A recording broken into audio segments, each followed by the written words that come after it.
2008 America western Virginia, जहां पर एक रिवर बहती है और उसका नाम डिस्मल क्रीक है। वहां पर बहुत सारे लोग हैकिंग करने के लिए आते हैं और वहीं पर 2008 में एक शख्स खड़ा था जो कि वहां पर फिशिंग कर रहा था। लेकिन बाद में उस आदमी के साथ वहां पर क्या हुआ ये सुनकर आप लोगों के रोंगटे खड़े हो जाएंगे। और जब मैंने इस केस के बारे में सुना था तब मैं भी इस केस को सुनकर बहुत ज़्यादा हैरान हो गया था, क्योंकि लास्ट में जाकर जो ट्विस्ट इस केस में आया था वो सुनकर आप लोग भी चौंकने वाले हैं। तो आइए शुरू करते हैं आज के केस को। नमस्कार दोस्तों, मैं हूं अंकित और आज मैं फिर से हाजिर हूं आप सब लोगों के लिए एक और क्राइम स्टोरी लेकर। अगर आप इस चैनल पर पहली बार आए हैं तो इस चैनल को सब्सक्राइब कर लें, वीडियो पसंद आए तो लाइक एंड शेयर जरूर करें। और चलिए चलते हैं आज के एक और इंटरेस्टिंग एपिसोड पर।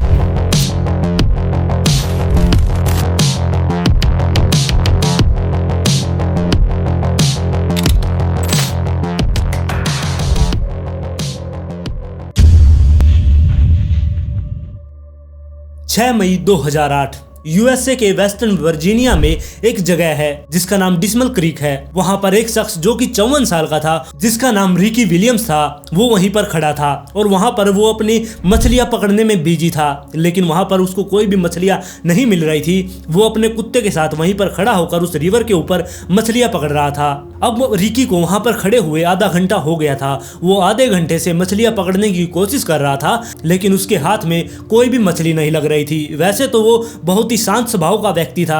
वो घंटों घंटों तक मछलियां पकड़ने के लिए वहीं पर खड़ा रहा करता एक जगह के ऊपर, क्योंकि उसे मछलियां पकड़ना बहुत ज्यादा पसंद था। लेकिन आज उसको मछलियां पकड़ना बहुत ही ज्यादा जरूरी था। अगर वो आज मछलियां नहीं पकड़ेगा तो उसे और उसके कुत्ते को आज भूखा ही रहना होगा, क्योंकि काफी टाइम से वो यहाँ पर कैंप बनाकर रहा करता और इस कैंप के अंदर वो जितना भी खाना पानी अपने साथ लेकर आया था उसका अब वो सब कुछ खत्म हो चुका था, जिसकी वजह से अब उसे बाहर निकलना पड़ा और उस रिवर के ऊपर आकर डिस्मल क्रीक में वो मछलियां पकड़ रहा था।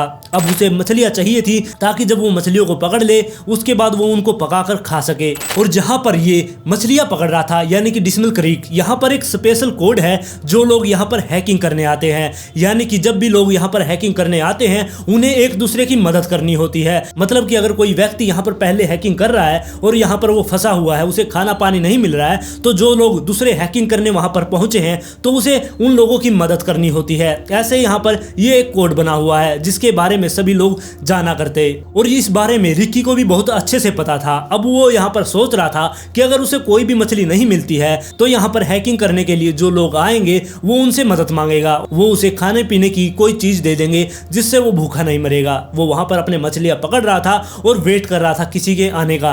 अब काफी देर जब रिकी को वहां पर खड़े हुए हो गई, उसने अभी तक कोई भी मछली नहीं पकड़ी थी, और तभी जो उसका डॉग था जो उसके साथ आया हुआ था वहां पर, वो कुछ अजीब सी हरकतें करने लगा। वो वहां पर भौंकने लगा था और साथ में वो कुत्ता ऐसा व्यवहार करने लगा था कि जैसे यहाँ पर कोई आ रहा है जिसकी आवाज वो सुन रहा है। लेकिन जो रिकी था उसने अपने कुत्ते को शांत करवाया, जिसके बाद वो ये सुन सके कि कौन व्यक्ति यहाँ पर उसकी तरफ आ रहा है। अब रिकी वहां पर जब ध्यान से सुनने लगा तब उसे एहसास हुआ कि उसके पीछे से कोई व्यक्ति उसकी तरफ आ रहा है। लेकिन जो रिकी था वो बहुत ही ज्यादा कमजोर व्यक्ति था। पहले तो वो एक 54 साल का व्यक्ति था और साथ में कई दिनों से उसने कुछ भी नहीं खाया था। इसकी वजह से वो दुबला पतला भी हो गया था। अब उसके अंदर इतनी सहन शक्ति नहीं थी कि वो किसी के साथ वहां पर लड़ाई भी कर सके या खुद को वो प्रोटेक्ट कर सके। वैसे तो ये जो जगह थी डिस्मल क्रीक, यहाँ पर क्राइम बहुत ही कम हुआ करते, लेकिन आज से कई साल पहले यहाँ पर 2 मर्डर हुए थे और जिसकी वजह से ये जगह थोड़ी खतरनाक हो गई थी। और 2 मर्डर तो जहां पर अब ये रिकी खड़ा था उसके थोड़े ही 2-2.5 किलोमीटर की दायरे में हुए थे। और जो वहां पर 2 कत्ल हुए थे वो एक व्यक्ति ने किए थे जिसका नाम रैंडल ली स्मिथ था। उसने 2 व्यक्तियों को बहुत बुरी तरह से वहां पर गोली मारकर मार दिया था। और अब रिकी वहां पर खड़ा हुआ उस व्यक्ति का इंतजार कर रहा था जो जंगल की तरफ से उसकी साइड आ रहा था। वो सोच रहा था कि शायद या तो कोई व्यक्ति है जो उसकी मदद करेगा या फिर शायद हो सकता है कि वो कोई खतरनाक व्यक्ति हो, जिसकी वजह से रिकी थोड़ा डर भी रहा था। लेकिन थोड़ी देर वेट करने के बाद वहां पर एक शख्स पहुंचता है। जब वो व्यक्ति रिकी के सामने आया वो दोनों एक दूसरे को देखे जा रहे थे, जिसके बाद जो व्यक्ति उसके सामने आया था वो रिकी को देखकर थोड़ी स्माइल करता है, जिसके बाद रिकी थोड़ा शांत होता है। उसे समझ में आता है कि ये जो व्यक्ति बाहर आया है जंगल से ये खतरनाक नहीं है। उसको देखकर उसे नहीं लग रहा था कि उसके ऊपर कोई हमला करेगा। अब ये दोनों एक दूसरे को देखकर स्माइल करते हैं और वो जो शख्स वहां पर आया था वो आकर रिकी से बात करना शुरू करता है। और इसके बाद जो व्यक्ति वहां पर पहुंचा था रिकी के पास, उसने बताया कि मेरा नाम स्कॉट है और मैं और मेरा एक दोस्त यहाँ पर पास में ही कैंप लगाए हुए हैं और हम यहाँ पर हाइकिंग करने के लिए आए हैं। जिसके बाद रिकी थोड़ा शांत हुआ। अब वो दोनों आपस में बात करने लगे थे। रिकी ने उससे कहा कि मुझे भूख लगी है, अगर तुम्हारे पास कुछ खाने की चीज है तो क्या तुम मुझे दे सकते हो। जिसके बाद स्कॉट ने कहा कि हाँ, मेरे बैग में कुछ ना कुछ तुम्हारे लिए जरूर मिलेगा। जिसके बाद उसने अपने बैग को खंगाला, उसके अंदर से उसने 2 एनर्जी ड्रिंक और एक चिप्स का पैकेट निकालकर रिकी को दे दिया। उन्हें खाकर उसे बहुत अच्छा लगा, उसकी थोड़ी भूख भी शांत हो गई थी। और साथ में ही उस स्कॉट ने रिकी को वहां पर कुछ फिश का चारा भी दिया ताकि वो दोनों साथ में मिलकर वहां पर कुछ मछलियां पकड़ सके। अब 2 घंटे तक वो वहीं पर बैठे रहते हैं और साथ में मछलियां पकड़ते हैं। काफी सारी जब इन्होंने मछली पकड़ ली, इसके बाद ये अपना तामा झामा उठाते हैं और वहां से चलने के लिए तैयार हो जाते हैं। जिसके बाद स्कॉट जाते हुए रिकी से पूछता है कि हमने पास में ही यहाँ पर कैंप लगाया है, क्या तुम मेरे साथ चलकर मेरे कैंप में मेरे दोस्त के साथ वहां पर बैठकर कुछ खाना चाहोगे। जिसके बाद रिकी इस ऑफर को एक्सेप्ट कर लेता है क्योंकि वो काफी दिन से भूखा था, उसे बहुत ज्यादा भूख भी लगी हुई थी। अब वो उसके साथ चलने लगता है। अब वो दोनों जंगल के रास्ते से अपने कैंप की तरफ जा रहे थे और रिकी स्कॉट से आगे चल रहा था। और चलते चलते जो पीछे स्कॉट था उसका जो मछली पकड़ने वाला वो डंडा था वो पेड़ की एक टहनी में उलझ जाता है। जिसके बाद स्कॉट ने रिकी से कहा कि तुम यहाँ से सीधे चलते जाओ और आगे जाकर कैंप मिलेगा और वहीं पर मेरा एक दोस्त मिलेगा जिसके पास तुम्हें जाना है और मैं जल्द ही अपने डंडे को इसको निकाल कर मैं तुम्हारे पीछे आ रहा हूँ। अब जो रिकी था वो आगे आगे चलने लगता है और उस कैंप तक पहुंच जाता है। अब जब रिकी उस कैंप के पास पहुंचा, वहां पर देखा कि एक शख्स जो कि बहुत ही ज्यादा मोटा है वहां पर बैठा है। उसमें से रिकी जैसे 2-3 आदमी बन जाए ऐसा शख्स वहां पर बैठा था। उसने वहां पर आग जलाई हुई थी और जब रिकी उस जंगल से बाहर निकलकर उस शख्स के सामने आकर खड़ा हो गया था, तब जो व्यक्ति वहां पर आग जलाए हुए बैठा था उसने पहले ही सुन लिया था कि कोई जंगल की तरफ से उसके कैंप की तरफ आ रहा है। जब रिकी बाहर निकल के आया, उसे देखकर वो थोड़ा सा चौंक गया था। उसे समझ नहीं आ रहा था कि ये व्यक्ति कौन है जिसे वो नहीं जानता। अब वो व्यक्ति अपनी सुरक्षा के लिए उसने जलती हुई लकड़ी को बाहर निकाला और रिकी की तरफ देखने लगा। अब रिकी उससे डर चुका था। रिकी सोच रहा था कहीं ये मुझ पर हमला ना कर दे, इसलिए रिकी ने अपने दोनों हाथ ऊपर कर लिए और उसने कहा कि शायद मैं गलत जगह पर आ गया हूँ, मुझे किसी और कैंप में जाना था, शायद मैं किसी गलत जगह पर पहुंच गया हूँ। और तब तक जो स्कॉट था उसका भी अब डंडा बाहर निकल चुका था जो कि उसका पेड़ में फंस गया था। अब वो भी 2-4 मिनट में ही उसके पास पहुंच गया। जब वो बाहर निकला उस जंगल से, उसने देखा कि रिकी यहाँ पर डर रहा है और उसका दोस्त है जो वो उसकी तरफ आग की डंडी ले खड़ा है। जिसे देखकर स्कॉट ने आकर रिकी से कहा कि तुम डरो मत, सब कुछ ठीक है, ये मेरा ही दोस्त है, तुम ठीक कैंप पर आए हो, हम गलत जगह पर नहीं गए हैं। जिसके बाद स्कॉट रिकी से कहता है कि चलो मैं तुम्हें अपने दोस्त से मिलाता हूं और उसके पास ले जाकर वो उसे बैठा देता है। और जब ये तीनों आपस में बैठ गए, इसके बाद स्कॉट ने उन दोनों का इंट्रोडक्शन करवाया। उसने बताया कि ये रिकी है, मुझे वहां पर मछलियां पकड़ते हुए मिला था। और उसने रिकी को बताया कि ये मेरा दोस्त शॉन है जो मेरे साथ यहाँ पर हाइकिंग करने के लिए आया है। अब ये तीनों यहाँ पर बैठे हुए थे। अब जो शॉन था वो भी थोड़ा शांत हुआ, उसने वो जलती हुई लकड़ी को वापस से उस आग के अंदर डाल दिया। अब रिकी वहां पर साथ में उनके बैठा था। तब रिकी को वहां पर थोड़ा अजीब सा लग रहा था। उसे लग रहा था कि शॉन उसे देखकर खुश नहीं है, उसके चेहरे के एक्सप्रेशन उसे बता रहे थे। जिसके बाद वो सोच रहा था कि मैं यहाँ से चला जाऊं, मैंने ठीक नहीं किया यहाँ पर आकर, क्योंकि ये शॉन है जो ये उसे देखकर खुश नहीं है। वैसे तो शॉन ने उसे कुछ भी कहा नहीं था, लेकिन उसकी हरकतों को देखकर वो समझ रहा था। रिकी वहां पर बैठा बैठा यही सोच रहा था कि आगे क्या होगा। वो बहुत ज्यादा डर चुका था। जिसके बाद जो स्कॉट था वो वहां से खड़ा होता है और वो थोड़ी साइड में जाता है जहां पर उनकी गाड़ी खड़ी थी। वो अपने अपने 2 ट्रक लेकर वहां पर पहुंचे थे। एक तो स्कॉट था जो उसके पास एक जीप थी और जो शॉन था उसके पास एक ट्रक था। ट्रक ये जो हमारे इंडिया में चलते हैं, इतने बड़े वाले ट्रक नहीं, वहां पर छोटे सुमो को भी ट्रक ही कहा जाता है, वैसा उसके पास ट्रक था। वो दोनों अलग अलग गाड़ियों में वहां पर पहुंचे थे। अब जो स्कॉट उठकर वहां पर अपनी गाड़ी के पास गया था, वहां पर जाकर उसने म्यूजिक ऑन कर दिया और उसकी वॉल्यूम भी बहुत तेज कर दी। जिसके बाद वो वापस आकर उन दोनों के पास में बैठ जाता है। और ये सब देखकर रिकी एकदम से उदास सा हो गया। उसके मन में ये आया था कि जो ये दोनों यहाँ पर कैंपिंग करने के लिए आए हैं, ये शहर से बहुत दूर आए हैं, यहाँ पर लोग शांति के लिए आते हैं। अगर ये यहाँ पर भी आकर शहर वाला ही काम करेंगे तो कैंपिंग करने का कोई फायदा नहीं है। बस वो यही बात सोचे जा रहा था। अब रिकी को वहां पर कुछ भी अच्छा नहीं लग रहा था। वो सोच रहा था कि ये मेरे साथ जबरदस्ती कर रहे हैं, क्योंकि स्कॉट उसको को वहां पर लेकर आया था। वैसे तो स्कॉट उसे जबरदस्ती वहां पर नहीं लाया था, उसने उसके सामने ऑफर रखा था और वो खुद अपनी मर्जी से रिकी वहां पर आया था। लेकिन अब कर भी क्या सकते थे, रिकी वहां पर बैठा रहा। वो सोच रहा था कि जल्दी से जल्दी मुझे खाना मिले और मैं यहां से निकलूं। और इसके बाद स्कॉट और शॉन दोनों उन मछलियों को अपने हाथों में उठाते हैं और दोनों एक एक चाकू निकालते हैं जो कि बहुत ही बड़े बड़े थे। उन चाकुओं से वो उन मछलियों को साफ करने लगते हैं। रिकी उनको बैठा बैठा देखे जा रहा था। तब उसने पूछा कि क्या मैं तुम्हारी मदद कर सकता हूं, मैं भी इन मछलियों को साफ करने में तुम्हारी मदद कर देता हूं। लेकिन दोनों ने ही उसे मना कर दिया। उसने कहा कि तुम हमारे मेहमान हो, तुम यहाँ पर आराम से बैठो, हम दोनों ये साफ कर लेंगे। और थोड़ी देर बाद उन दोनों ने ही मछलियों को साफ कर दिया था। अब वो उस आग के ऊपर उन मछलियों को रख देते हैं ताकि वो पक जाए।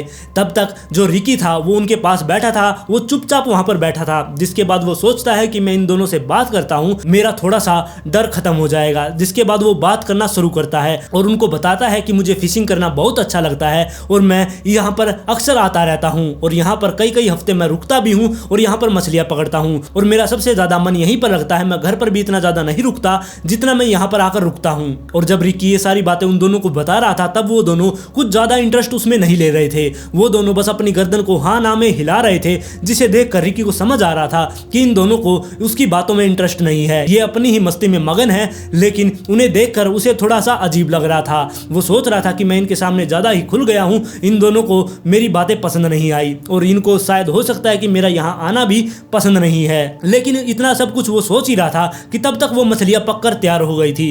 अब मछली जब पककर तैयार हो गई थी, वो मछलियों को नीचे उतारते हैं और तीनों ही खाना स्टार्ट कर देते हैं। और वो जब वो मछलियां खा रहे थे उस टाइम पर कोई भी आपस में बात नहीं करता, वो चुपचाप अपनी अपनी मछलियां खाना शुरू कर देते हैं। वो मछलियां जब पूरी तरह से खा ली, जब उसका पेट भर गया, उसके बाद उसने उस प्लेट को नीचे रख दिया। प्लेट नीचे रखने के बाद वो वहां से खड़ा होता है और वहां से जल्दी निकलने का वेट करता है। और रिकी वो खड़ा होकर उन दोनों से कहता है कि मैं अब चलता हूं। और उस टाइम पर रात के 8 से 8:30 का टाइम हो चुका था और रिकी वहां से जाने के लिए निकलता है। वो अपने डॉग को अपने पास बुलाता है और वहां से जंगल की तरफ जाने लगता है। और जब वो उन दोनों के कैंप से 10-15 फीट आगे ही पहुंचा था तब उसने पीछे मुड़कर देखा। उसने जैसे ही पीछे मुड़कर देखा, वहां पर बहुत तेज एक धमाका हुआ। पता नहीं वो जंगल में किस चीज का धमाका था जिसे देखकर वो वहां पर रुक गया था। और इस धमाके के होने के आधे घंटे बाद जिस जंगल से जहां पर ये कैंप लगा हुआ था, यहाँ से 4 मील दूर एक घर बना हुआ था। उस घर के अंदर 2 औरतें रहा करती और वो अपना खाना वगैरह बना रही थी कि तभी उनके गेट पर खटखटाने की आवाजें आने लगी। वो उस आवाज को सुनकर बहुत ज्यादा चौंक गई थी क्योंकि इस टाइम पर वहां पर कोई भी नहीं आया करता, क्योंकि रात के 9 बज चुके थे। इसलिए वो बहुत ज्यादा डर रही थी कि इस टाइम पर कौन हो सकता है। और जो वो बाहर व्यक्ति खड़ा था वो बहुत जोर जोर से उस गेट को खटखटाया जा रहा था। जिसके बाद वो औरत खिड़की की तरफ जाती है और खिड़की से बाहर की तरफ देखने की कोशिश करती है, लेकिन उसे बाहर कोई भी दिखाई नहीं देता। फिर भी उसे उस दरवाजे के खटखटाने की आवाज आती रहती है। अब वो दूसरी औरत उससे कहती है कि तुम फोन के पास जाकर खड़ी हो जाओ और मैं गेट को जाकर खोलती हूँ। अगर मुझे कोई भी ऐसी चीज लगती है तभी तुम पुलिस वालों के पास फोन कर देना और हमें मदद की जरूरत पड़ सकती है। जिसके बाद वो औरत गेट के पास जाती है और एक औरत फोन के पास पहुंचती है। अब वो धीरे से उस गेट को खोलती है और थोड़ी सी जगह में से वो बाहर की तरफ झांकती है। वो जो कुछ उसने बाहर देखा उसे देखकर उसे चक्कर आ गए थे, क्योंकि उस महिला ने बाहर एक व्यक्ति को देखा था जो कि ऊपर से नीचे तक पूरा का पूरा खून में लथपथ था। ऐसा लग रहा था कि वो किसी खून की नदी में नहाकर आया है। और साथ में उस व्यक्ति ने अपना हाथ अपनी गर्दन पर रखा हुआ था और उसमें से बहुत ज्यादा ब्लड आ रहा था। वो औरत देख पा रही थी कि वो व्यक्ति जब भी सांस ले रहा है उसके सांस के साथ उसके गले से बहुत सारा ब्लड बाहर निकल रहा है। इसे देखकर वो औरत बहुत ज्यादा घबरा गई। उसने तुरंत ही उस दूसरी महिला से कहा कि तुम जल्दी से पुलिस के पास फोन करो, यहाँ पर हमें पुलिस और एम्बुलेंस दोनों की जरूरत है। जिसके बाद वो महिला पुलिस के पास और एम्बुलेंस के पास फोन करती है। और जब तक वहां पर पुलिस और एम्बुलेंस पहुंचने वाले थे तब तक उस महिला ने उस आदमी से बात करने की कोशिश की। उस आदमी ने वहां पर